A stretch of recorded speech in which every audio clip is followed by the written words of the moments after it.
아멘.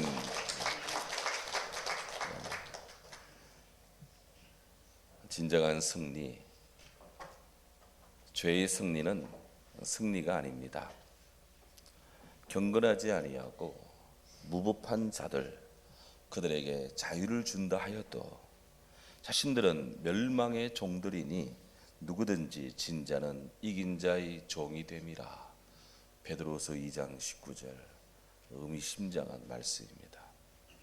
사람들은 통상 이기는 것, 이김, 승리를 논할 때 뭔가 물리적이며 또 현재적인 그런 승리를 생각하는 경향이 있습니다. 하지만 눈에 당장 보이는 그것이 진정한 승리는 아닙니다. 1941년 12월 8일 돌아 일본 군국주의가 미국 하와이 진주만을 기습 공습했습니다. 수천 명의 미국 해군 장병들이 죽임을 당했습니다. 많은 함선들이 침몰되었습니다. 일본군은 그들이 승리한 줄 알고 기뻤습니다. 하지만 이는 잠자는 승사자를 깨우는 것이었습니다. 세계 제2차 대전 태평양 전쟁의 서곡에 불과했습니다. 진주만 기습 공격의 여파로 미국은 필리핀의 수도 일본군에게 땅을 내어줘야 했습니다. 하지만 미국을 비롯한 연합군의 전세는 절대적으로 불리했지만 그들은 주저앉지 않았습니다. 미국을 비롯한 장병들은 전투에 임할 때마다 그날의 패배를 기억했습니다. 그들은 공격선에 설 때 진주만을 기억하라, Remember Pearl Harbor, 진주만을 기억하라, 그렇게 외치면서 그들은 전투에 나갔습니다. 결국 일본은 패전국이 되었고 미국은 전성국이 되었습니다. 북한의 남침으로 유발된 6.25 전쟁도 마찬가지입니다. 1950년 6월 25일 새벽 기습 공격한 공산군은 완전히 주도권을 잡고 승리를 쟁취할 것 같았습니다. 하지만 누가 이겼습니까? 물론 휴전 상태입니다만 오늘날 보십시오. 북한을 보세요. 전 세계인들 가운데 북한에 가서 살고 싶은 사람 몇 명이나 되겠습니까? 초대교회 그리스도인들 로마 제국의 반기독교 정책으로 인해서 엄청난 박해를 받았습니다. 로마인들은 당연히 그들이 승리자요, 그리스도는 십자가의 패자라고 여겼습니다. AD 64년 네로의 공식적 박해로부터 콘스탄누스 황제의 밀라노 칙령 이르기까지 약 250년 동안 직접적으로 간접적으로 간헐적으로 기독교인들은 박해 속에 시달렸습니다. 십자가는 여전히 죽음이요 패배요 그렇게 이 무덤으로만 생각되었습니다. 하지만 어떻게 되었습니까? 로마 제국의 영광은 게르만족에게 짓밟혔습니다. 하지만 우리 예수 그리스도 십자가의 보혈의 진리, 이 복음의 생명은 전 세계로 퍼져나갔습니다. 수없는 십자가 처형이 이루어졌던 로마의 한복판에 오늘 바티칸 로마 가톨릭 교황청이 있고 성 베드로 성당이 세워져 있습니다. 로마의 원형극장의 로얄 박스에 앉아서 대규모 십자가 처형을 단행했던 황제들, 귀족들, 이를 지켜보던 로마인들은 역사의 뒤안으로 사라졌습니다. 하지만 예수 그리스도의 복음은 세계 도처로 전거되었고 가는 곳마다 마을마다 교회를 세웠고 오늘도 지금도 성령은 우리 속에서 운행하고 역사하고 있습니다. 할렐루야. 십자가의 도가 멸망당하는 자들에게는 미련하고 어리석은 것으로 보이지만 구원을 받는 우리에게는 하나님의 능력이 됨이라. 아멘. 예수 그리스도를 십자가에 못 박아 죽인 그들이 승리자입니까? 아니면 십자가에 못 박혀 죽으신 그리스도가 승리자입니까? 십자가 사건 사흘 뒤 진정한 승자와 패자가 판명이 났습니다. 세상의 권력이 승리한 것이 아닙니다. 죄의 승리는 승리가 아닙니다. 오직 길이요 진리요 생명이신, 부활이요 생명이신 우리 주 예수께서 영원한 승리자입니다. 아멘. 우리가 이 예수 그리스도를 힘입어 살며 live 살며 움직이며 move 움직이며 have our being 우리가 존재하며 살고 있습니다. 이제 우리 주 예수 그리스도 안에서 예수님을 통해 예수님을 말미암아 살며 존재하되 진정한 승리를 이루는 하나님 말씀을 사모하고 사랑하며 그 말씀을 청종하고 따라가야 될 줄로 믿습니다. 오늘 우리가 대한 본문은 전도서 말미 부분입니다. 하나님 은혜로 전도서가 1장부터 12장 여기까지 왔어요. 오늘 포함해서 다음 주 되면 이 전도서 대장정을 마무리합니다. 전도서의 구성상에 있어서 결론은 12장 13절 말씀입니다. 그런데 전도서 저자는 이 결론의 말씀의 권위를 다하기 위해서 오늘 우리가 본 9절부터 12절에 걸쳐서 전도서를 기록하는 저자 그분이 어떤 위치에 있는지 또 그 가르침의 의도가 무엇인지 그리고 이 말씀의 근거가 무엇인지를 우리에게 오늘 밝혀주고 있습니다. 오늘 9절을 보면 이 말씀의 저자 전도자 솔로몬 그는 그 자신을 가리켜서 지혜자, 지혜로운 선생, the teacher wise 이렇게 자기를 밝힙니다. 우리가 알다시피 솔로몬은 이스라엘의 제3대 왕입니다. 1대 왕은 사울라, 2대는 다윗다. 그리고 솔로몬이 3대째 왕이에요. 전통적으로 이스라엘에서 왕은 단지 정치적 권위 체계의 어떤 지도자, 통치자를 넘었습니다. 그분은 하나님께로부터 위임을 받아 하나님의 세움을 받아서 이스라엘 백성의 목자로서의 사명도 감당해야 했습니다. 하여 하나님께로부터 왕을 세움받은 자들은 하나님이 그의 자녀들을 돌보듯이 왕들은 그의 백성, 하나님의 백성, 이스라엘 백성들을 잘 인도하고 보호하며 양육하고 그렇게 돌보고 케어하는 일을 위임받은 자들이라는 그런 사명 인식하에 왕이라는 직무에 봉사하고 임해야 했습니다. 솔로몬 마찬가지였습니다. 그런 하나님께 주의 백성들을 잘 돌볼 수 있도록 주님 지혜를 주옵소서. 그렇게 하는 마음으로 하나님 앞에 1000번제를 드리면서 그의 왕직을 시작을 합니다. 하나님께서는 그런 솔로몬을 기쁘게 여겼고 축복하십니다. 아버지 다윗에 이어 솔로몬 시대는 번영의 번영을 구가합니다. 위로는 하나님을 두려워했고요, 배 땅으로는 아래로는 백성을 사랑했습니다. 이런 점에서 솔로몬은 지혜자였습니다.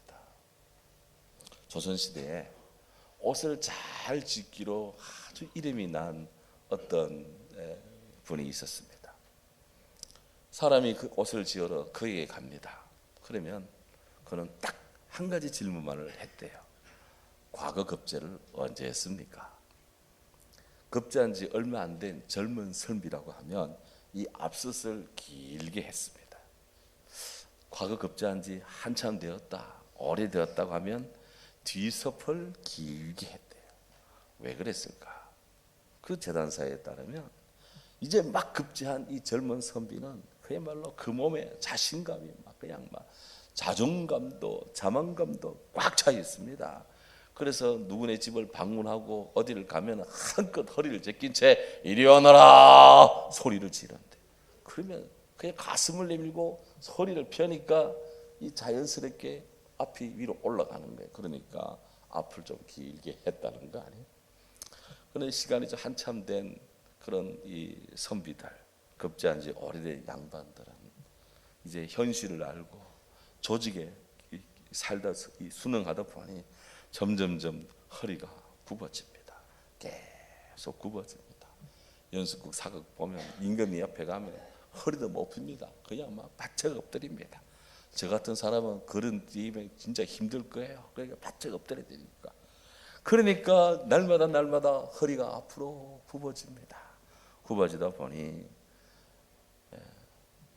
점점점 뒤가 자꾸 위로 올라오는 거예요. 그래서 급제한 지 오래된 이 양반들은 뒤를 길게 해 주었다는 거 아니에요?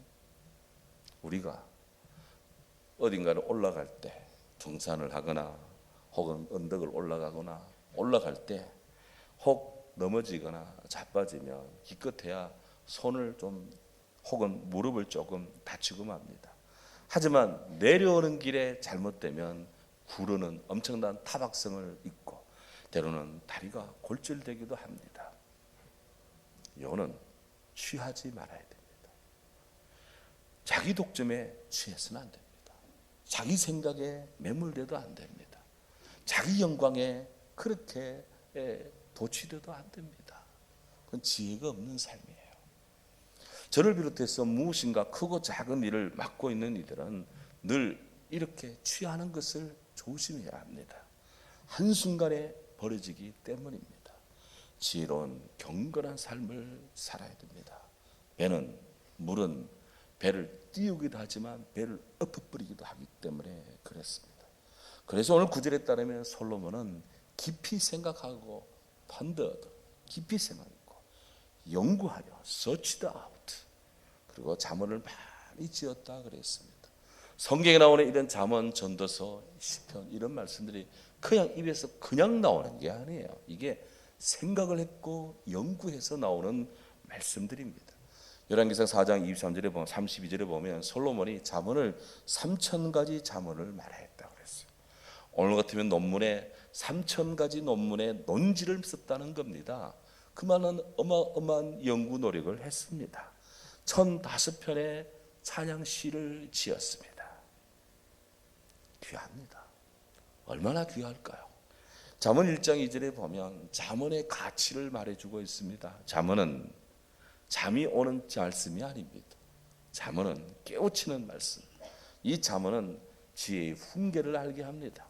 잠언은 명철의 말씀을 깨닫게 합니다. 잠언은 지혜롭게 행할 일에 대한 훈계를 줍니다. 잠언은 어리석은 자를 슬기롭게 합니다. 아멘. 잠언은 젊은 자에게 지식과 근신함을 줍니다. 잠언은 지혜자가 듣고 학식이 더하여집니다. 잠언은 명철한 자로 하여금 모략을, 전략과 전술을, 뛰어난 머리를 그에게 줍니다.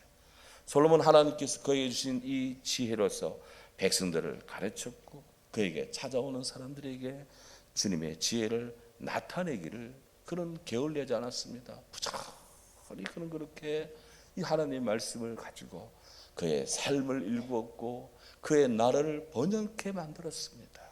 오늘 날씨는 기도한 것처럼 우리 새벽마다 성도님들이 기도하는 것처럼 그렇게 지혜로운 지도자가 이 땅에 세워져서 우리의 심령, 우리의 나라를 더 풍요롭고 번영된 복음의 자유민주 대한민국을 위해서 우리는 기도해야 됩니다. 에릭 프롬은 참 많은 책을 썼는데요. 그 중에 소유냐 존재냐, to have or to be, 소유하는 것이냐 존재하는 것이냐 이런 책을 썼습니다.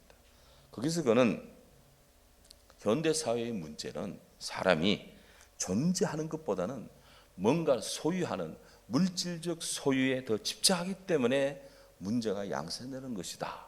그렇게 전제하에 사람을 둘러 나눕니다. 하나는 소유형 인간, 또 하나는 존재형 인간.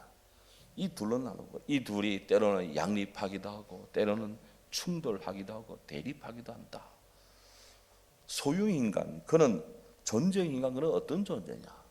존재형 인간은 삶의 의미, 목표를 인간으로서 인간답게 그렇게 살며 존재하는 데 목적을 두고 사는 사람입니다.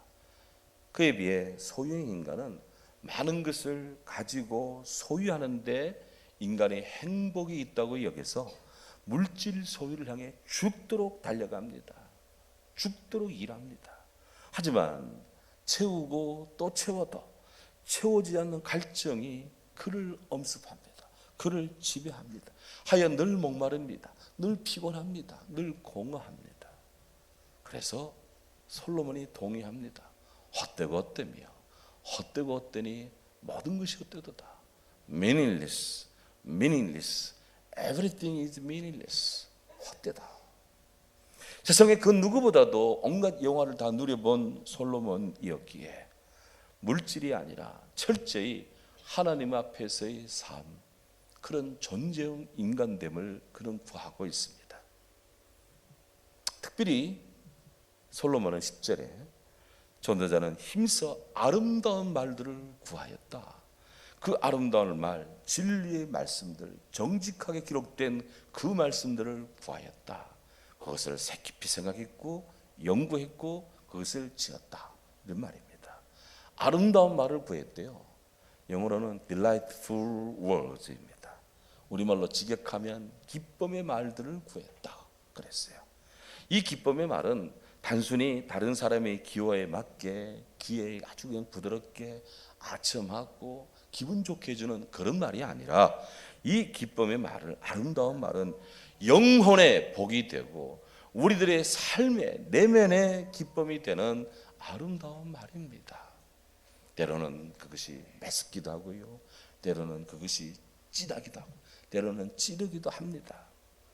우리 예수님 말씀 누가복음 2장 4장 22절에 보면 우리 예수님께로부터 나오는 모든 말씀들은 은혜로운 말이었다 그랬어요. The gracious words. 우리 예수께서 하시는 모든 말씀들은 은혜로웠다. 성경 그렇게 말하는데 바로 그 말씀을 듣는 사람들은 낫습니다. 해방됩니다. 치유받습니다. 고침받습니다. 새 힘을 얻습니다. 할렐루야. 정말 우리 예수님의 말씀 은혜로운 말씀입니다. 기쁜 말입니다. 그 말씀이 수록된 성경 정말 하나님 앞에 은혜롭고 귀한 말씀입니다.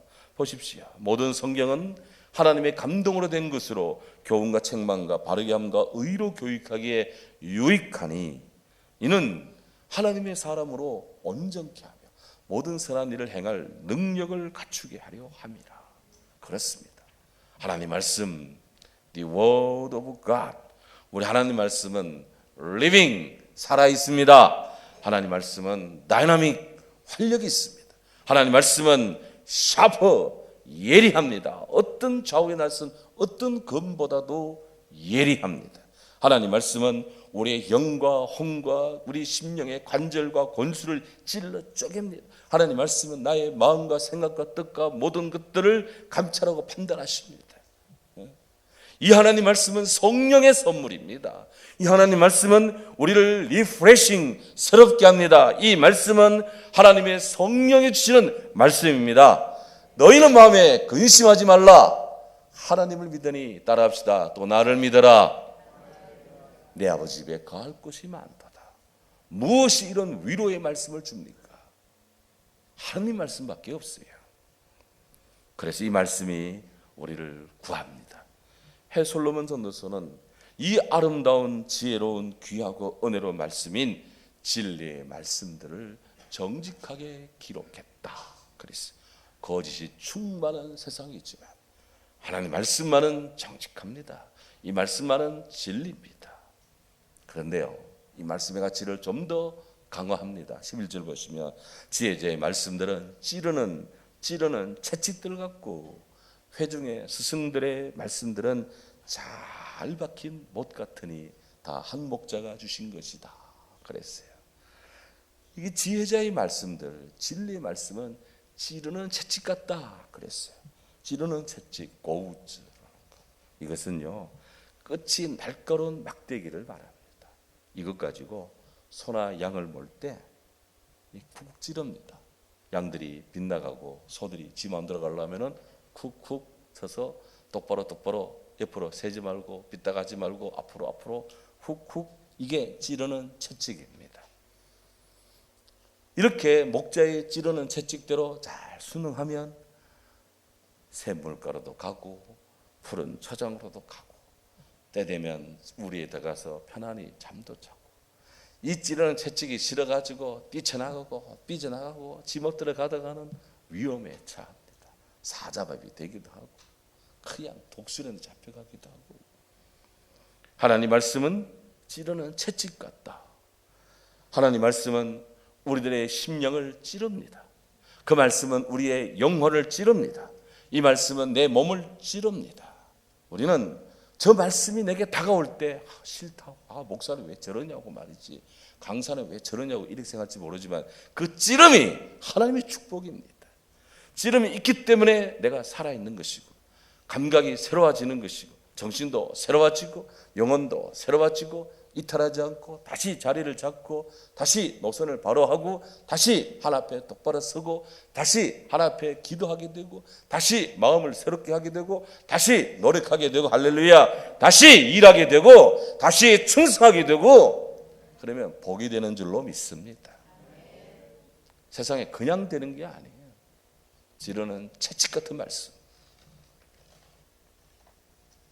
회중의 스승의 말씀들은 잘 박힌 목과 같다 그랬어요.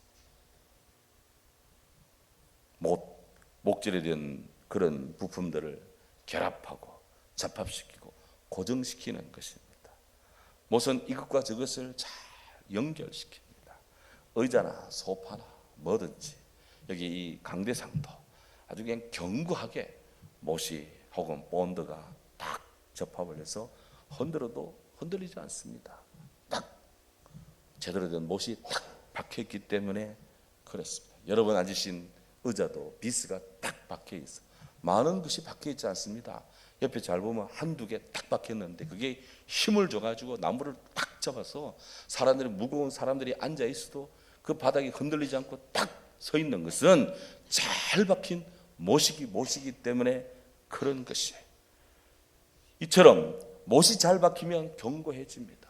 못이 잘 박히면 안전합니다. 하나님 말씀이 내 인생에 못처럼 잘 박히면 내 인생이 견고해집니다. 우리 인생이 안전해집니다. 우리 가정이 복됩니다. 우리나라가 희망이 있습니다. 미래가 있습니다. 하지만 하나님 말씀이 무너지고 하나님 말씀이 흔들리고 하나님 말씀이 표떡 없고 하나님 말씀이 비전도 없고 이성도 없고 연구도 하지 않고 흔들거립니다. 무너집니다. 누구 손해입니까? 거기 앉아있는 사람 손해고요. 그 집에 사는 사람 손해예요. 누구 책임입니까? 고로 우리는 내 인생에 채찍 같고 내 인생에 잘 박힌 목 같은 이 말씀 하나님의 앞에 우리는 감사해야 될 줄로 믿습니다. 세계 역사상 감사장이라는 것을 제일 많이 받은 분이 데일 로저스 여사라고 합니다. 근데 이분은요, 문화예술계에서 큰 성공을 거두었어요. 그래서 그런 나름의 좋은 일을 좀 많이 했답니다. 특히 고아들, 정신 박약아들, 이렇게 인생에 버림받은 불행한 자들, 그들을 돕기 위해서 자선 행사를 많이 열었대요. 자선 행사를 여는 사람은 자기부터 돈을 내놔야 자선 행사가 좀 잘 될 거 아니에요? 그때마다 그 단체로부터 감사장을 받았는데 무려 5,000장이나 감사장을 받았어요. 그 자선 행사를 그 인생에 5,000번이나 여는 겁니다. 한 달에 한 번만 해도 5,000번 되려면 얼마입니까? 일주일에 한 번씩 하려 해도 52주, 그냥 물론 100년, 그러니까 막 일주일에 몇 번씩 막 돈이 있으니까 막 이렇게 했겠지만은 그렇게 5,000번에 넘는 자선 행사를 했고 그때마다 단체로부터 자선 감사장을 받았는데 그가 이렇게 고백을 했어요. 저는 마약에도 빠졌었고 인생의 밑바닥까지 떨어졌었습니다. 버림받은 인간, 쓸모없는 인간이었습니다. 그런데 성경을 읽기 시작부터 인생이 새로워졌습니다. 성경 속의 인물들은 어려울 때 하나 앞에서 기도했고 신앙으로 위기를 극복한 사람들이었습니다. 그래 저도 그분들을 배웠습니다. 그분들을 따라하기 시작했습니다. 저도 그 결과 하나님의 은혜로 새로운 삶을 살기 시작했습니다. 여러분들도 어려운 때 반드시 성경을 읽으세요. 예수님을 믿고 예수님 통해서 도움을 받으십시오. 감사장 받고 인사 말씀할 때 늘 이런 이야기를 했다는 거 아닙니까? 그렇습니다. 한마디로 성경은 오늘 나의 영혼을 바로 잡아주고 내 영혼을 찌르고 내 삶을 새롭게 하는 하나님 영혼의 채찍이자 못이며 거울입니다. 오늘 전도서 기자는 이 12장 11절 말미에서 이 귀한 진리의 말씀들을 다 한 목자가 주었다 그랬습니다. 여기 한 목자가 누군지 구체적으로 명시하지 않습니다. 그래서 이스라엘이 아주 훌륭한 랍비일 수도 있고 왕과 같은 솔로몬 자기 같은 훌륭한 왕일 수도 있습니다. 그런데 성경 전도서의 명당 성경의 이 관점에서 볼 때 진정으로 우리 영혼을 새롭게 하고 내 영혼을 지키시고 나의 영혼을 복되게 하고 나를 이끌어 가신 분이 누구냐? 그 목자가 누구냐?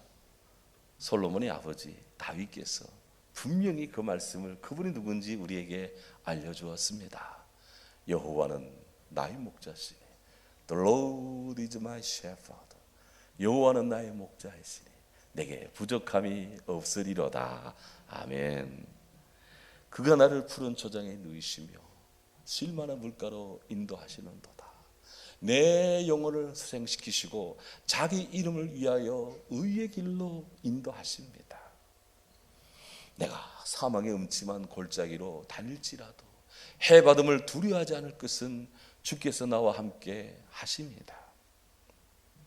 주의 지팡이 막대기가 나를 안위하시나이다. 주께서 내 원수의 목전에서 내게 상을 차려주시고 기름을 내 머리에 바르셨으니 내 잔이 넘치나이다. 내 평생에 선하심과 인자하심이 반드시 나를 따르리니 내가 여호와의 집에 영원히 거하리로다. 아멘. 이분이 한 목자이십니다. 이분이 유일한 목자십니다. 이분이 절대적인 목자이십니다. 그분 안에 안식이 있고 그분 안에 체험이 있고 주님 안에 평화가 있고 주님 안에 구원이 있고 주님 안에 사랑 다하심이 있고 주님 안에 행복이 있습니다. 할렐루야. 오늘 우리가 대하는 성경이 말씀하는 것은 다 하나님이 말씀하는 겁니다. 창세기 1장 1절부터 요한계시록 22장까지 다 하나님 말씀의 책입니다. 존 스토트 목사님은 이렇게 외쳤습니다. 하나님 말씀은 진열정 안에 진열되어 있어야 되는 선사시대의 유적이 아닙니다. 하나님 말씀은 현대 세계를 위한 지금 여기 우리를 위한 살아있는 하나님의 메시지입니다. 고로 그것은 박물관이 아니라 장터에 있어야 합니다. 왜냐하면 하나님 말씀은 하나님의 설교이기 때문입니다. 우리는 이 성경을 어떻게 대하고 있습니까? 우리 성경 지혜의 말씀의 가치를 재확인합시다. 이 말씀은 나의 고난 중의 위로라. 주의 말씀이 나를 살리셨나이다. 아멘. 주의 말씀은 내 발의 등이요 내 길의 빛입니다. 그렇습니다. 우리 주님 말씀으로 승리합시다. 하나님께 영광을 돌립니다. 기도합니다. 귀하신 하나님,